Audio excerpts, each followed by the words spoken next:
State representatives today listened to testimony for and against a bill that would make it a felony to damage or disconnect an ankle monitor. This after tragedy at Methodist Hospital last year, when a nurse and social worker were murdered on the labor and delivery floor by a man who accused his girlfriend of being unfaithful. She had just given birth to their baby. Fox 4's Sean Rabb joins us live. Sean.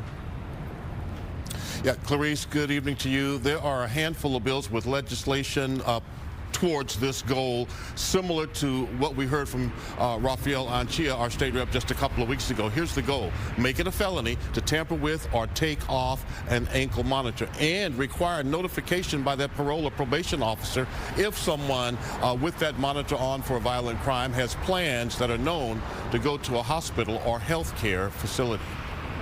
This is a bill that creates a criminal offense if a person knowingly removes or disables a tracking device. A committee of state representatives looking at making it criminal violation to tamper with or cut off an electric leg monitor, commonly called ELM, or ankle monitor.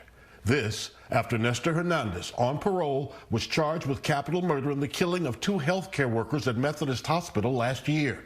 Hernandez had been back behind bars for 100 days last summer after cutting off his ankle monitor. Under current law, it is only a technical violation, not a crime, to tamper with the monitor.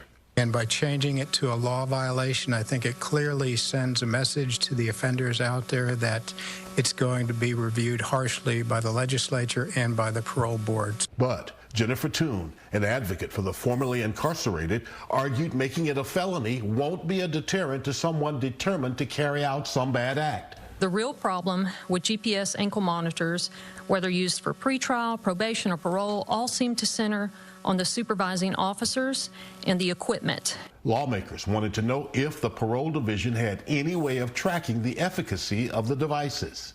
We keep record of what type of alerts we receive, but we don't necessarily track the outcome individually or manually to see if it was an equipment error or if it was actual somebody.